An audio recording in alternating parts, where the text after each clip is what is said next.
Hello everyone, hope you're well.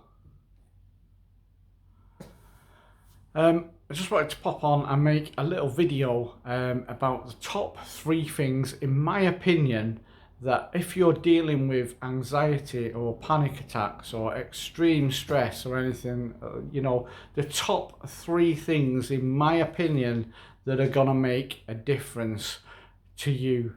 And I wanted to share these with you. I've shared them lots of times, but I wanted to share them right across all the groups and the YouTube and everything, just to give you some help really. So if you're dealing with anxiety and panic, the first thing you need to understand is it is because your nervous system is in a heightened state. Okay, now normally there's lots of jobs that the nervous system does automatically. We're not going to talk about them all. The one that we are going to talk about is the breath. Our breathing is usually an automatic thing that we don't have to worry about at all. But because at the moment our nervous system is in a heightened state, that means that we are breathing in such a way that we are in our fight and flight mode, our panic response, or whatever you want to call it. There's so many names for it, it's all blooming mind-blowing really. Basically, you're stressed, your nervous system is stressed and it's gone into that mode. So basically what happens when you're in that mode is your breathing becomes short, sharp, shallow, and generally taken from the chest. You need to take control of that, reverse it. This is the main number one that you need to be doing. You need to reverse that, take control. Be mindful of your breath. Pay attention to every breath, every inhale, every exhale. Make it nice and slow. There's a couple of things you can do. One is box breathing, which is basically in 4 or 5, hold for a 5, exhale for a 5, inhale for it, and so on, so on, so on. Just basically keeping the inhale, the hold, and the exhale equal lengths. This is great, and it's quite a calming breath. It doesn't really matter. You don't really have to count it. Some people get quite stressed about counting the breath. A lady that I saw the other day, she did it quite using your eyes, going around a picture frame, like a square picture frame or a square shape, like inhale, hold, exhale, great. Do whatever you want really, as long as you get that breathing systematic. Years ago, they used to do it by breathing into a paper bag, because you know that the inhale and the exhale are going to be the same. They got rid of that basically. Lots of different stories. I particularly got told that they got rid of that because people were panicking, because if you go out without the blooming paper bag and you have a panic attack, it creates more panic because you haven't got the paper bag.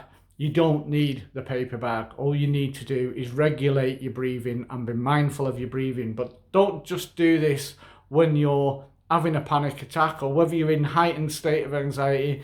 Do this all the time. Try and focus on this all the time. If you are really anxious or you're really struggling with a panic attack, it can help to exhale twice as long as you inhale. So inhale sort of 4, hold for whatever you're comfortable with. The technique is 4, 7, 8. It's inhale 4, hold 7, exhale 8. I used to always struggle with the hold. I could never hold my breath for 7 seconds when I was having panic attacks. So I used to basically just inhale 4 and exhale 8. Again, the numbers aren't that important. Just be mindful of regulating your breath and making the exhale twice as long as the inhale.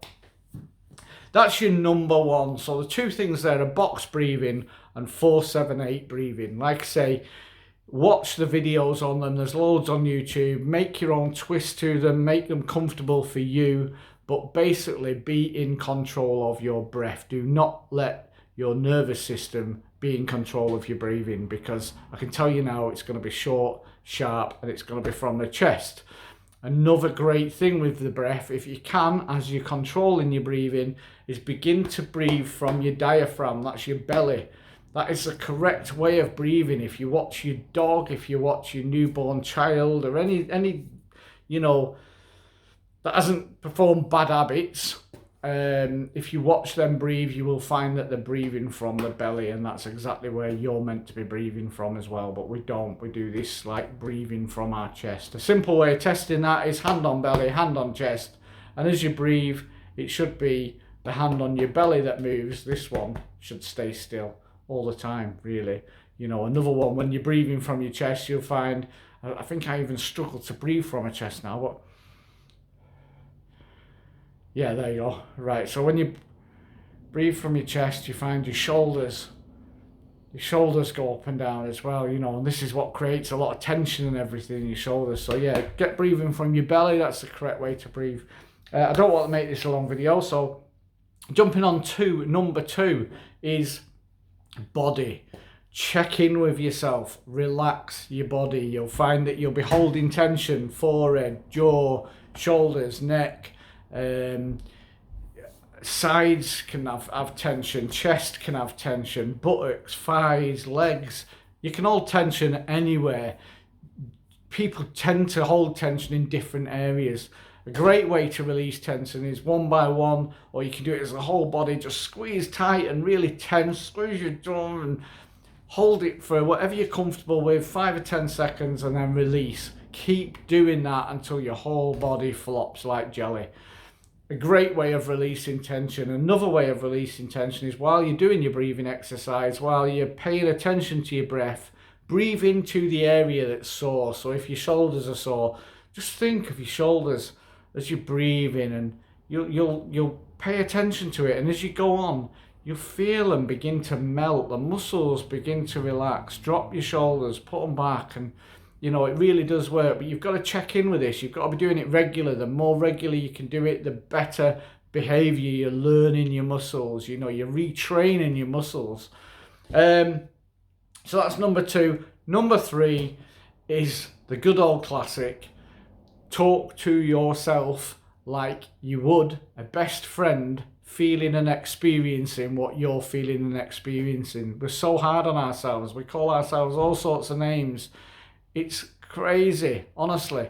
You're just feeding the anxiety all the time. Talk kindly to yourself. Talk reassuringly. Give yourself facts. You know, you might be having a panic attack. You might feel like you're going to die. But listen to me. You're not. You're not going to die. You've got to tell yourself this. You've done it before. You know, you've done it before. You've done it before and you haven't died. And I don't think anybody has. You know, you're going to be okay. You're safe. Look around. Take a look around. You know, I'm in my bedroom. I'm in my car. Where am I? I'm safe. I'm 100% safe. These are just awful body sensations. And if I breathe, if I relax, they'll pass. They'll pass. I'll let them pass. Keep talking to yourself nicely. This is so, so, so important. Be your own best friend. Enjoy your own company, you know. That's it, guys. Top 3 things that are going to help you through anxiety and panic. Remember, don't just do these when you're feeling anxious. Don't just do these when you're having a panic attack. Do these all the time. Every single minute that you're awake in the day, practice, practice, practice, and repeat this. And I promise you, these 3 things will make a difference. That's it from me. I hope you have a lovely morning, day, evening, wherever you are, whatever you are, wherever you're watching. I hope this has helped. If you are watching on YouTube, please subscribe to the channel, click a like, give me a comment, write a comment. You know, I'll always try and reply to comments if I can. Same on Facebook, wherever you're watching it, get in touch with me. It's always great to connect to you all. So yeah, I hope this has helped. Until next time, bye bye.